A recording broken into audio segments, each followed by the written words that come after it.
Well, thank you very much. It's a pleasure to be here. It's certainly a eclectic blend of talks. I usually spend most of my time in engineering community only, and so this is a lot more interesting. And I'm sorry I couldn't enjoy it all 3 days. I just got back from a trip to Utah, another place with some challenging water issues.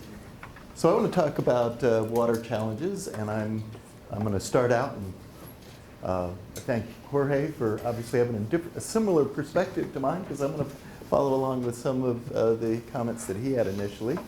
And although I'm concerned that I may cause everyone to, well, we're done, we'll leave, I will give you the bottom line. I would say that the reason for our water challenges is we don't value water. And that, that's a bit of an overstatement, but I'll explain a bit more. And I was just commenting, Jorge, that you'll see some similar themes when I'm talking about what those challenges are. So I'd like to start with those challenges. But first of all, just point out that where we are on campus, we're on the circle and lead a group that is focused on a variety of water issues in environmental engineering. But what are the first, and again, as you see some of the similar themes, is that we never have the right amount of water. We either have too much or too little, or just downright unfriendly. It just doesn't give us what we would like. And so certainly the first problem is too much water.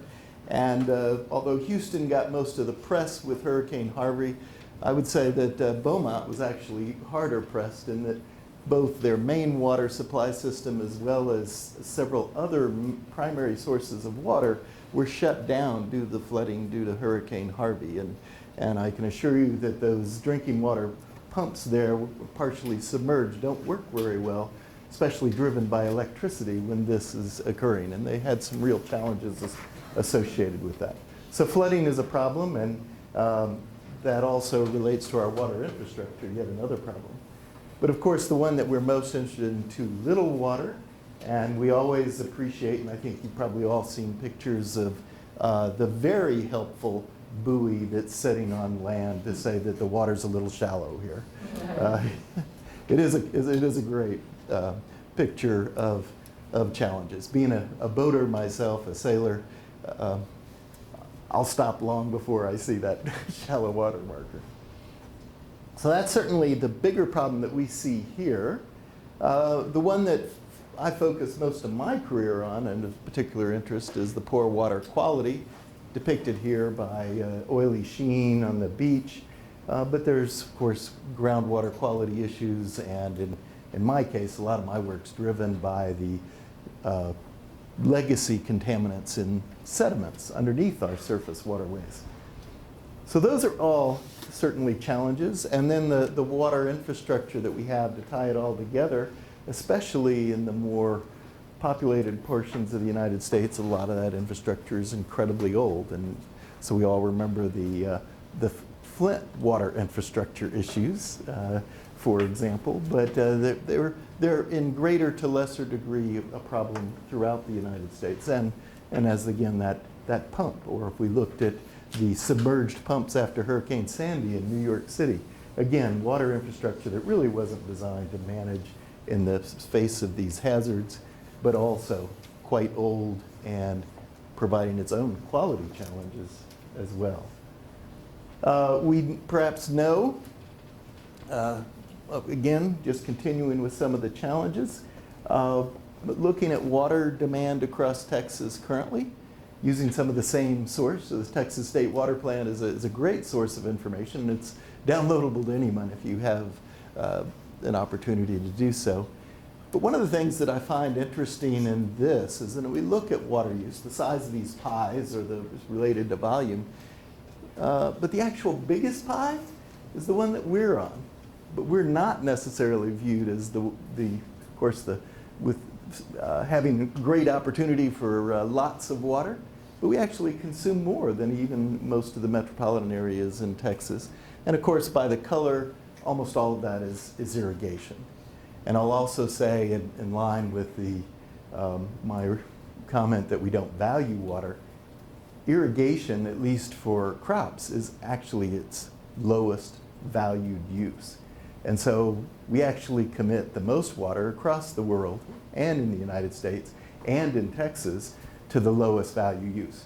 One that's clearly important, but when we start monetizing it, we'll see why that in fact is we compare our value, and it is again our lowest value use. Of course, as we look forward in time, that is going to change somewhat, and it's largely due to the population, which Jorge also mentioned, that as the population growth, and a lot of that is, it doesn't seem like I-35 could get any worse, but along the I-35 corridor is still where we expect most of that population to grow, and they're going to need water, and they're going to supplant almost any other need for water ultimately. So as we can see, those red areas where the water growth is going to be the strongest, and our unmet need right now is, if we have a drought condition, we're looking at 3 million acre feet. And one of the challenges with water, there's a lot of different units that we employ. The most common when we're talking about large amounts of water is this acre foot, 1 foot of water over an acre of land. But 1,200 cubic meters if you prefer metric. But still a variety of uses. You get into the Permian Basin, of course, nobody speaks of any volume numbers except in barrels, 42 gallons. But we'll talk a bit more about that. So we can see that demand is going to lead, at least by current estimates, we expect that we have a drought condition, and we're going to have that, we're going to certainly have that, but even with our expected droughts, our normal sort of variability in droughts, we'd expect that we're going to have an unmet need of some 7 million acre feet during those periods. Of course, what happens when we have an unmet need, a lot of the lowest value use, that is irrigation of crops, is what often gets reduced. Right now, during a drought period, the estimate of 77% of the unmet need is actually irrigation. It's an important point when we're talking about water, but eventually, again, the driver is ultimately going to be towards municipal, or at least a lot of the growth is there. There's water quality issues, and I was always impressed with this and the following map, looking at those water quality issues, is that those green doesn't mean that the water quality is good. They meet drinking water quality standards, but I would characterize it as marginal. When we talk about arsenic, the concentrations that we consider to be hazardous, well, I guess I'll put it a different way, as I'll say that we have a standard, but a lot of people who feel that standard should be lower. All those green wells are in that area that are at least part of the conversation as to what the quality standard ought to be for drinking water. So there's a number of wells that are marginal, and there are, of course, areas as we move south of here where there is fairly significant water. So, maybe the antagonist in Arsenic and Old Lace, if she'd just fed her husband's water, she might not have ever been caught.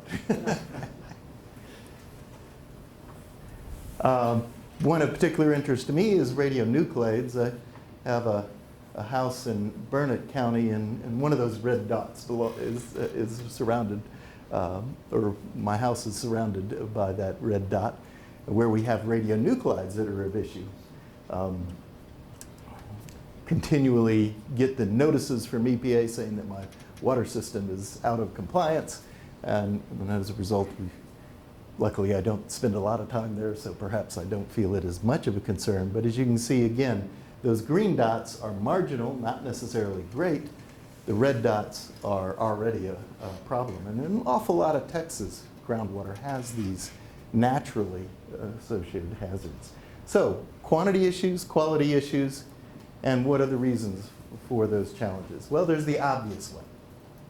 Too much demand, not enough water. And I would say that certainly that is central to our issue. Certainly making it harder is the population growth, the resulting economic growth that is associated with that population growth. We're doing a better understanding of what sort of water needs ecology might need, the natural ecology might need, and so we're at least allocating, which we might probably didn't do back in history, some portion of that water to those ecological needs. We certainly have an increasingly challenged supply. We're all sensitive to the Ogallala, which is generally considered a fossil water resource. There's not significant recharge, and it is being depleted, although luckily not as rapidly as we might have thought of. I think 50 years ago, there are many reports that the Ogallala would already be gone at this point, and so it's not depleting as fast, or we're doing a better job of conserving it, perhaps. There's also concern about the floods and droughts that we've already talked about, and the short term is in italics with a question mark because, of course, we historically think of floods and droughts as being short-term events, but they're getting increasingly connected, occurring more often, and so this concept of short-term may be a challenge. I served as a chair of a National Academy of Sciences study for 6 years on the Edwards Aquifer, and the real challenge there is what is it going to look like going forward, again, to preserve ecological value, primarily of the Edwards Aquifer, which is the primary driver, endangered species that are challenged by any loss of that Edwards Aquifer. But it is, let's say that there is a design in Texas is based on the drought of the 50s. It appeared on that slide that you had shown earlier, but is that a viable design for our worst case drought as we move into the future? And certainly some would suggest not, and certainly a lot of the contention that was associated with my study of the Edwards Aquifer and this National Academy studies was, what should we be using as we look into the future? Our short-term floods and droughts, if you will. Okay, so what is our challenge? I guess the fundamental challenge from what I see is that it's not the supply and demand, which is kind of at the surface layer, but it is ultimately driven by water is not valued. And I'm talking, of course, monetarily, and I think that does reflect our values in the United States.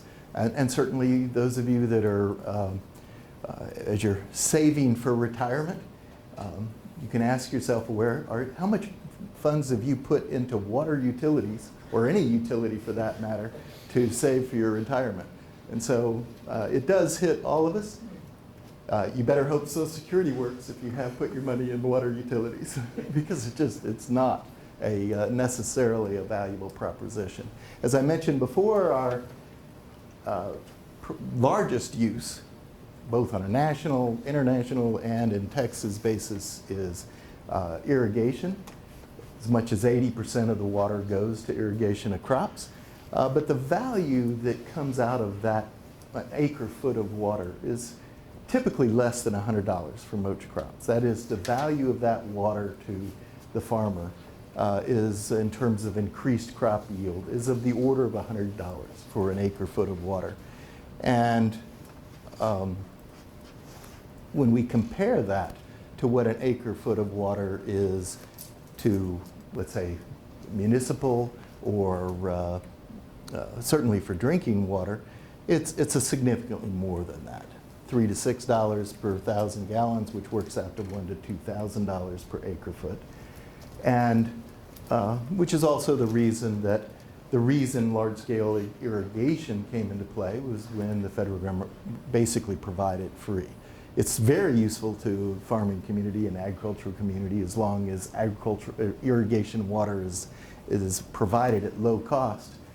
But ultimately, it's not of significant value if you had to pay, for example, municipal water prices or anywhere close to it. Raw water on Lake Buchanan, which is where that house that I was mentioning earlier, from the Lower Colorado River Authority, raw water from that reservoir runs about $150 per acre foot. Well, to large scale use that for irrigation, unless that's heavily subsidized, it just doesn't make sense. It doesn't provide that much value to a person that was using that water for irrigation in general, for most crops. Okay. So that is the fundamental challenge. And I always like to compare the value that we place on water to oil. If you've never seen the price of oil in acre feet, it's pretty impressive by comparison to the price of water. And so when I remember discussing with a farming community in western Kansas, and the concept was if we can pump oil around in pipelines, we should be able to do it for water. And there's the reason we don't necessarily pump water around at the same rate that we pump oil around. We also have a challenge that disposing of our water that is of poor quality or water that we've employed is a lot cheaper and easier than treating and recycling it, which is certainly a challenge and part of the cost issue and value issue. If we were trying to treat marginal quality water, and I'm talking about water that we might have from a household, or we are blessed with a lot of brackish groundwater in West Texas and in much of the arid West, we can actually treat that for prices that are probably pretty competitive to our current municipal water demand. Of course, one of the problems with recycling our own water is this, the unfortunately described at one time early in the process of toilet to tap. Well, that wasn't a very good descriptor for public usage of this water. But I will say that it is very good that Texas is actually much more innovative relative to direct recycle. That is where we do treat wastewater and put it back into our municipal water systems. We actually have some systems where that occurs. I suspect that California will never quite get there. Of course, it's by need, the reason that we are there, but I think there's not any technical reason why we couldn't do more of that. Certainly if you live on the International Space Station, you learn that an awful lot of things learn how to be recycled when it's needed to be. We also have indirect recycling, which is, of course, wastewater that goes into a river and the downriver community pulls it out of the water. That's indirect recycling. And Texas actually has a higher percentage of our water is indirectly recycled from some other community than any place else in the US. So I would suggest that it's perhaps a small step to move to a more direct recycling, but there is still resistance to that. And it's, of course, not as cheap as using our regular water supplies. One of the challenging water quality sources is produced water from oil and gas. And it's receiving a lot of attention right now. And in fact, we have a new consortium on campus that was driven by the Texas legislature to try to identify whether this water, which is probably conservatively estimated to have 1 million acre feet per year. It won't completely solve the problem, but there is significant water in oil and gas. Is it possible that we can have some sort of beneficial uses of that? Maybe it's irrigation on non-potable crops, maybe it's one other extreme, which is probably unlikely. Could it move into even drinking water? But more likely to something like irrigation on non-potable crops, or even to introduce into waterways to help with some of the ecological needs. That is the focus of this effort, but the real driver, which I find interesting, isn't the value of the water that would be produced. The real driver would be the increasing amount of seismic activity that we're seeing even in the Permian Basin. We thought we would perhaps avoided the issues of seismic activity that Oklahoma had several years ago, but we are seeing seismic activity now, and that's largely driven by this disposal of water. And so that has brought to the fore this concept that we need to understand, can we use it beneficially? Can we treat it for beneficial uses? But the real value driver is not the value of the water produced, but it's to avoid the seismic issues and to avoid the cost of disposal, which is, I see the dollar signs missing, but of the order of $1 a barrel, $1 per 42 gallons, of the order of $25 per 1,000 gallons. it's that value, the value of avoiding that disposal, which can drive the beneficial uses. And if there's any value of the water that's produced, well, that would be an extra. But it's not, again, the value of the product water that is going to drive this. But again, the avoidance of the cost and the avoidance of seismic activity. And there are developing technologies that can deal even with that very poor quality water with something on the order of $25 per 1,000 gallons, which is perhaps as much as 10 times what our municipal water treatment currently costs.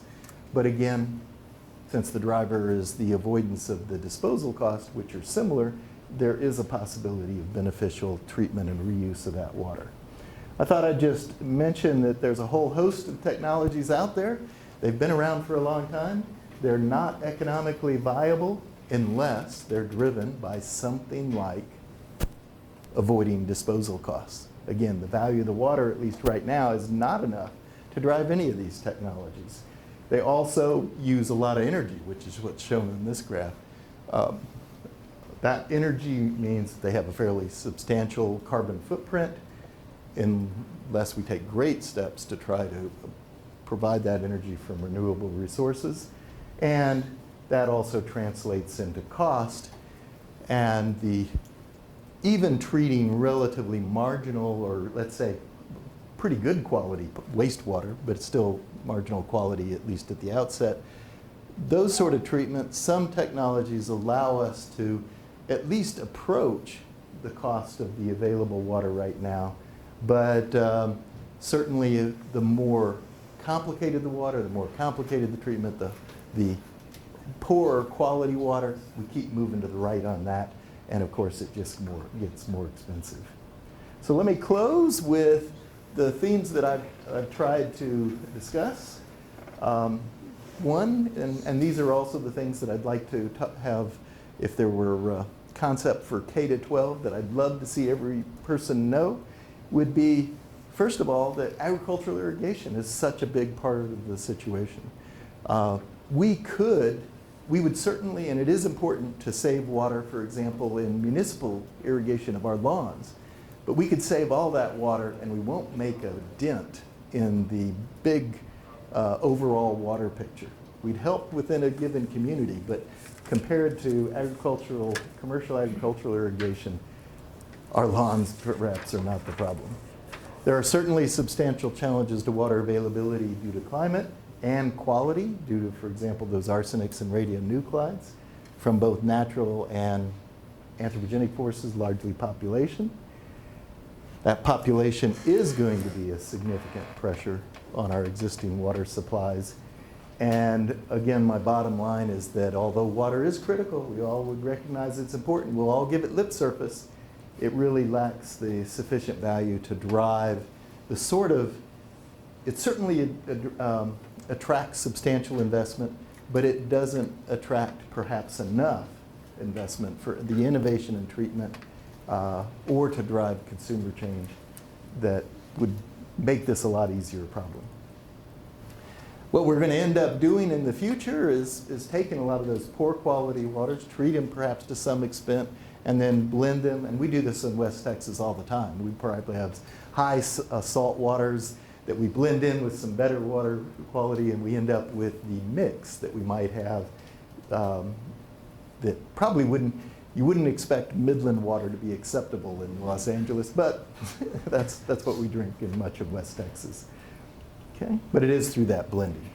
And I would mention that because we have some other drivers, not just the value of the water, that the real disruption in the water market might be associated with that. For example, by eliminating water disposal in oil and gas, and that value associated with doing that can be a major driver for disruption, even if the value of the produced water itself is not going to be driving that.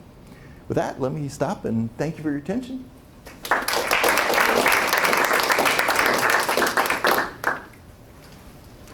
Yes? Right, we can take a couple quick questions here, and then we will take a quick 10-minute break to let people stand up, stretch their legs a bit, go get some coffee or fresh fruit or scones, and then come back for John Moretti's talk afterwards.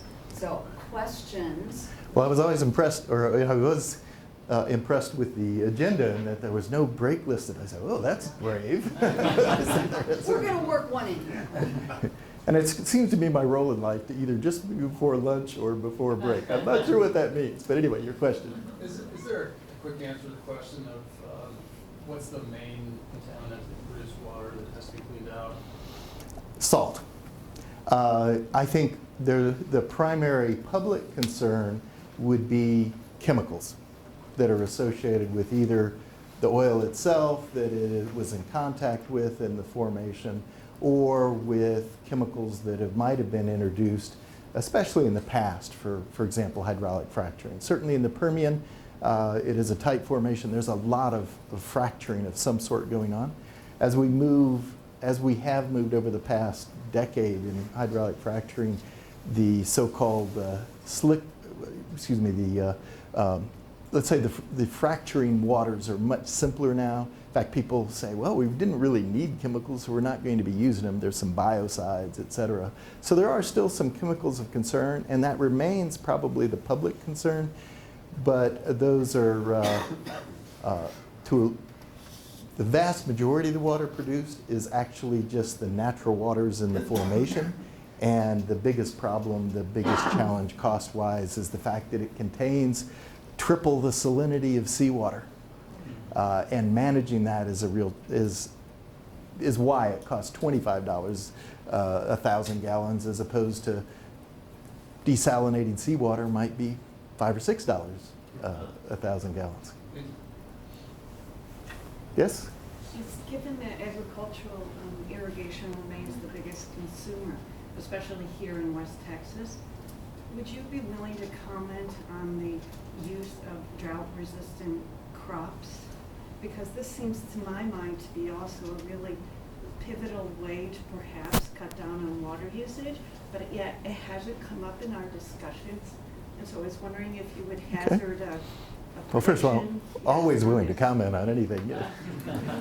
That's the nice thing about being an academic, right? I always say I don't do anything, and so I also can't be held responsible for some things. In any event, drought-resistant crops, in principle, are the win-win. Right? We can use less water and still accomplish the yield that we would like to pursue.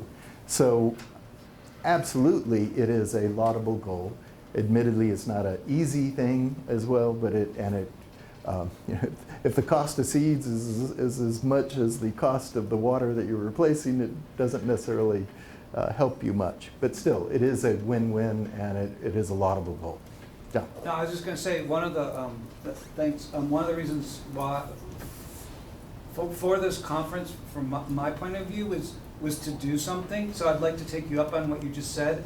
Could you talk to us a little bit about what your students are doing, or what you've been doing in terms of public-facing, community-facing? Have they gone out and somehow talked to people about water contamination or water issues? Well, or if you have teams that are working on that? We certainly have teams that are working on that in a classic academic sense, in that we're conducting research of how do you identify and manage both quality issues or quantity issues. And since I've been here, I've had the opportunity to hire 6 faculty that are all focused on engineering aspects of water issues, both quality and quantity. And I'd like to think that they're having an impact on increasing at least the availability of options to both understand and address water supply issues. Oftentimes we are not as, we perhaps in the lab or doing our research, not as public facing as we could be, but certainly some of that occurs as well, and I suppose that falls more to me than a lot of the assistant professors that are working hard to get tenure on the basis of their journal publications, Right. et cetera. No, But in any event, we do have a lot of activity where we're trying to either understand or to the technologies that might help better manage these problems. Yeah, no, ultimately, I thank you enormously for coming out and for addressing that, and that's very helpful. And we're hoping to. Thank you. Any last questions? Oh. Yes. Our newest reservoir, Lake Allen Henry, It's about 1,000 feet below us, right? And what is the cost of bringing the water from Lake Allen Henry and pumping it uphill all the way to Lubbock? And how does that compare to like Lake Meredith, which is roughly the same altitude as we are here? Well, you know, there's this adage of all water problems are local, partly because of the value and we can't transport it very much, but a big part of that is this question of the moving it uphill. And you know, I have to admit that at one point I actually went through that calculation, but it's escaping me now as to what that would be dollar-wise. But that is the biggest challenge is pumping that water uphill, and you're to the extent that you can have natural water courses running down, the equivalent of rivers that are using gravity to move water where you need it to go. That is cost effective. Going the other direction is not. Although the reason that I originally did the calculation was I was making the point of the challenges of this produced water. If it was based on the value of the water produced, the reason that would likely never treat this produced water at the quality it is, the cost of $25 per 1,000 gallons. If it was based just on the value of that water that we produced, it'd be cheaper us to spend that money in Houston, build a desalination plant, and pump it to us. Okay, if it was based on the value of the water alone. But those are similar magnitudes, if you will. And so the idea of pumping the water uphill ends up being like a very difficult water treatment issue, but not having to do that. So that general rule, I guess, would be a concept that could be. So it does make a lot of difference as to whether we're using gravity or we're having to do the work. Okay? Thank you.